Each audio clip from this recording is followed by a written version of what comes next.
కదా.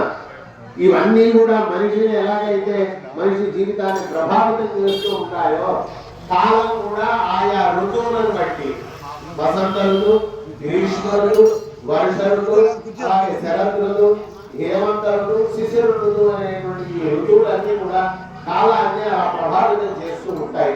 అప్పుడే మనకి మంచి పంటలు పండుతాయి, పాడి కలుగుతుంది, ధాన్యం ఇంటికి వస్తుంది. తద్వారా మనము ప్రజలందరూ కూడా సుఖ సంతోషాలుగా ఉంటామన్నమాట. అలాంటి వర్షాన్ని కురిపించేటువంటి వరుణ దేవుణ్ణి ఆకాశంలోకి ఆవాహన చేసి, వరుణదేవ ఈ గ్రామంలో ఉండేటువంటి ప్రజలందరూ కూడా పాడి పంటతో సుఖ సంతోషాలతో ఉండాలి అని చెప్పి ఆ కలశంలో వరుణదేవుడిని ప్రార్థిస్తున్నాం. ఓం మంగళం విష్ణురూపాయ మంగళం పురసిద్ధవే మంగళాయ శ్రీనృసింహాయ మంగళం వరుణదేవాయ నమః. గోవింద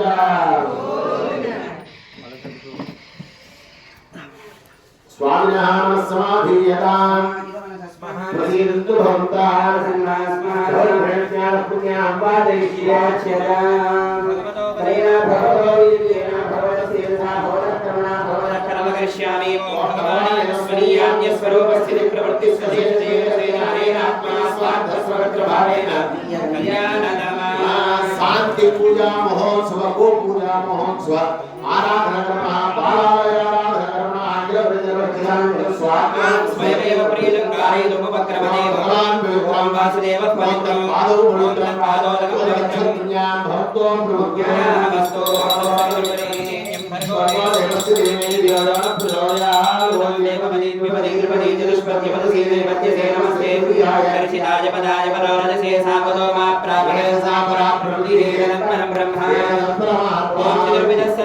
సర్వేశ్వర సర్వదర్శి సముద్రపసి స్వాత్మా సమారాధయం